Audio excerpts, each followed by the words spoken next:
ପିଲାମାନେ ଆମେ ଚାଲୁ ବୋଲବମ୍ ପାଣି ଉଠେଇ। ବାଟରେ ରହି ବେଲପତ୍ର ତୋଳିଲୁ। ଆମେ ପହଞ୍ଚିଗଲୁ ମୁଣ୍ଡୁଳି ନଦୀରେ। ପିଲାମାନେ ଦେଖ ଆମେ ପାଣି ଭିତରୁ ବାଲି ଆଣିବୁ ଶିବଲିଙ୍ଗ କରିବାକୁ। ଆମେ ଶିବଲିଙ୍ଗ ବନେଇବା ଷ୍ଟାର୍ଟ କଲୁ।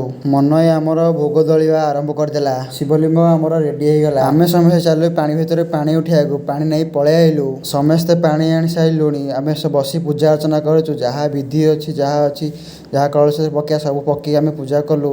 ତାପରେ ଭୋଗଟା ପୁରା ଶୋଷଡ଼ା ହେଉଛି। ଦେଖ କରନ୍ ଦୀପ ବୁଲଉଛି। ଦୀପ ବୁଲେଇ ସାରି ଆମେ ବାହାରିବୁ। ସବୁ କାମ ସରିଲା ରାତି ହେଇଗଲା। ଆମେ ରାତିରେ ସେଇ ଲିଙ୍ଗ ଚାରିପଟେ 7 ଥର ବୁଲିକି ବାହାରିବୁ ଭାବୁଛୁ, କିନ୍ତୁ କ'ଣ ହେବ ଲିଙ୍ଗ ବୁଲା ସରିଲାନି ଏପର୍ଯ୍ୟନ୍ତ।